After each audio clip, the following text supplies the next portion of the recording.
seguimos avanzando con el Salmo 119.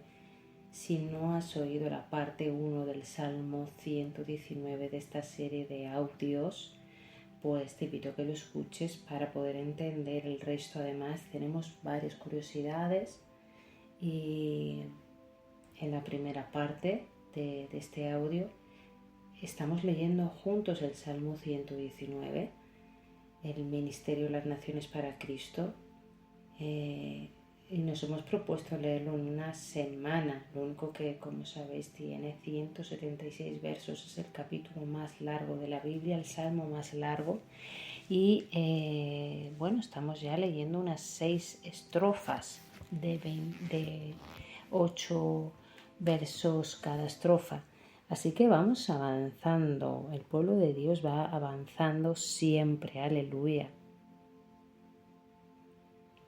Y bien, cada estrofa pues realmente tiene como un tema, ¿sí? La primera estrofa, leamos el verso 1, dice: bienaventurados los perfectos de camino, los que andan en la ley de Jehová.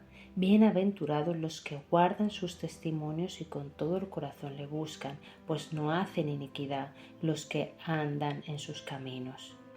Aquí nos está hablando la primera estrofa acerca de las bendiciones que hay, pero a través de la obediencia. Y dice: bienaventurados, dichosos, felices, llenos, los perfectos de camino, los que andan en la ley de Yahvé. Muchas veces vemos creyentes, e incluso nos ha pasado a cada uno de nosotros, que están con aflicción, son realmente depresivos, no encuentran la felicidad, no se llenan ni siquiera la presencia, están apáticos en los cultos, no hay un corazón rendido, no se cae ni una lágrima, y es porque están realmente alejados de caminar, es decir, de vivir en la ley del Señor. Porque cuando uno camina en la ley del Señor, aquí dice que es dichoso, es bienaventurado, se siente pleno. Y hay una plenitud muy grande que solo la encontramos en la ley de Dios, porque es su camino correcto, su camino ordenado. Así que si queremos ser bienaventurados, tenemos que avanzar, vivir en el camino de la verdad. ¿Dónde encontramos ese caminar? Dentro de la palabra de Dios. Por eso estamos animando a todos los creyentes que lean la palabra del Señor. Está bien ir a la reunión de culto, hay que ir a las reuniones, hay que ir a los estudios bíblicos, pero con eso no basta. Lee la palabra de Dios, ponte propósitos de lectura de la palabra de Dios.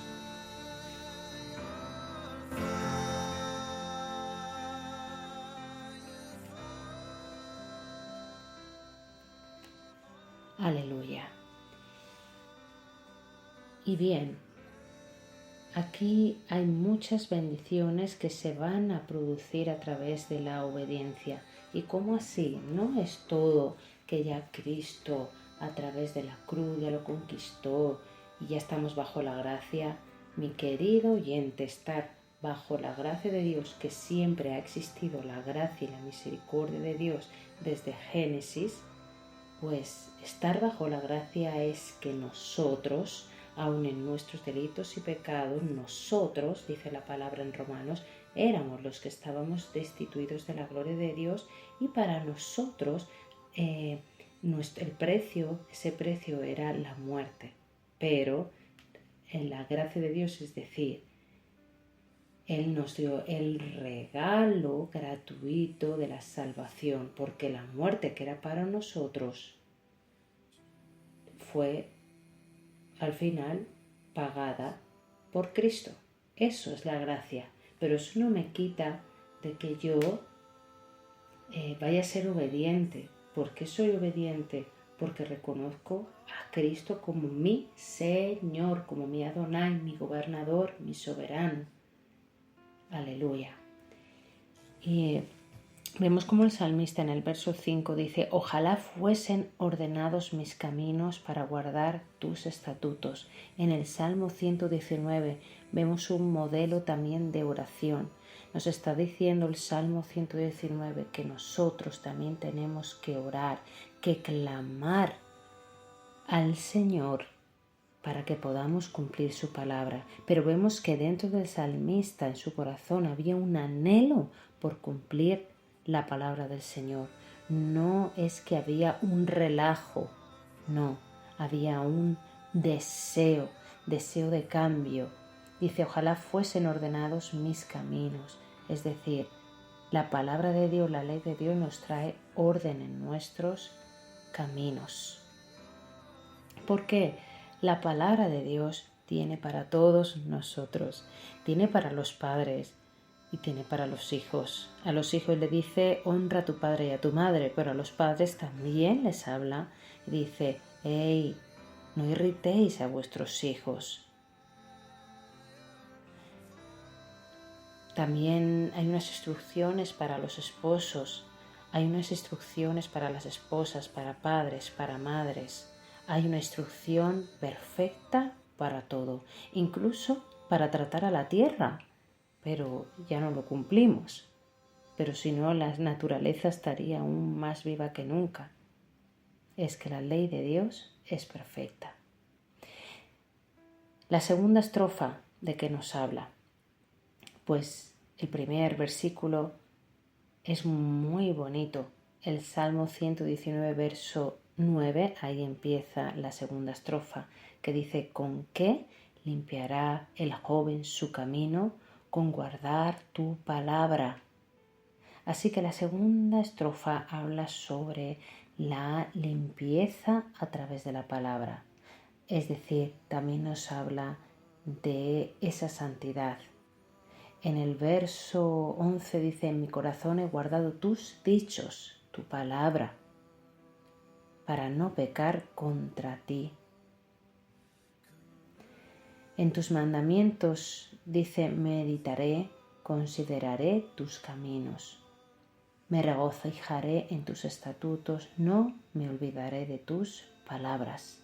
Significa, si no te vas a olvidar, significa que en toda circunstancia te vas a acordar, que me voy a acordar. Es que, ¿por qué la palabra de Dios nos trae limpieza? Hay muchos jóvenes a veces que están luchando en contra del pecado, pues todos somos tentados en el pecado, pero a veces los jóvenes pues también tienen otros tipos de tentaciones que nosotros ya hemos pasado, ya hemos soportado, ya hemos sido libertos en otras áreas, pero a veces el joven pasa en sufrimiento esa lucha. Mira, joven, tú no tienes tampoco que estar en silencio. Cuenta con tus pastores, cuenta con tus líderes. Cuenta con ellos para hablar, conversar, confesar y hablar tranquilamente, porque todos estamos pasando por el proceso. La palabra de Dios dice en Juan 17:17, santifícalos en tu verdad, tu palabra es la verdad. La palabra nos trae la santificación, porque santificación significa vivir apartado. ¿Cómo yo puedo vivir apartado? Conociendo a Dios, conociendo la palabra de Dios.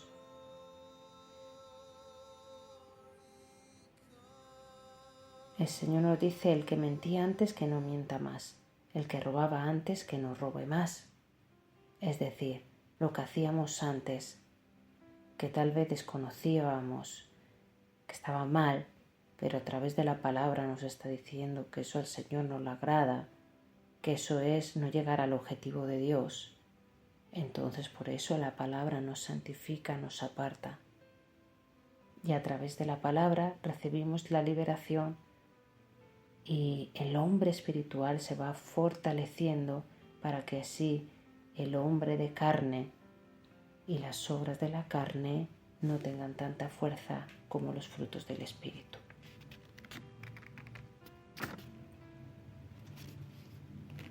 ¿Sabes por qué hay personas que después de una larga y costosa liberación no se mantienen libres? Por no guardar la palabra. ¿Con qué limpiará el joven su camino? Con guardar tu palabra, Señor. Mi querido hermano, a veces hablar de santidad como que a la gente no le gusta, pero dice la palabra que aquellos que son santos verán a Dios porque Él es santo.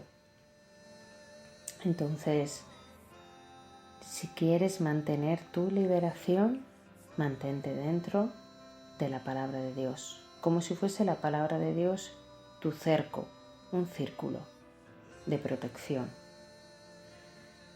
La palabra de Dios nos dice: airaos, pero no pequéis.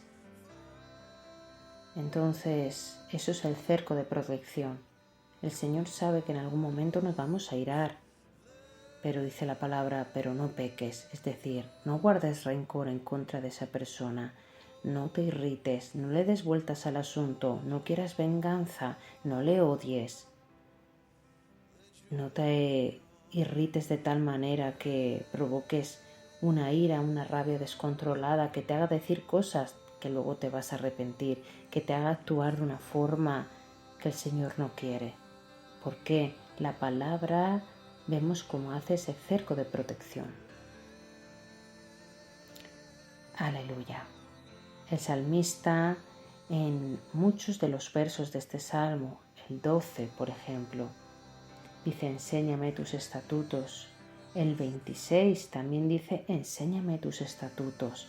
En el 33, en el 64, en el 66, 68, 124 y 135 el salmista está haciendo una oración: enséñame tus estatutos.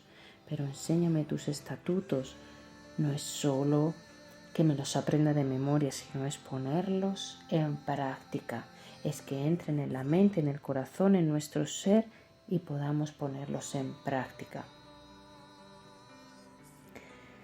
Estatutos, sabiduría, enséñame tu camino. ¿Por qué? Porque el salmista sabe que en la palabra de Dios hay seguridad, en la palabra de Dios hay santidad, en la palabra de Dios hay felicidad, hay plenitud. Gloria a Dios. Y hasta aquí nuestra reflexión. Mañana continuaremos meditando en este precioso salmo. Muchas bendiciones.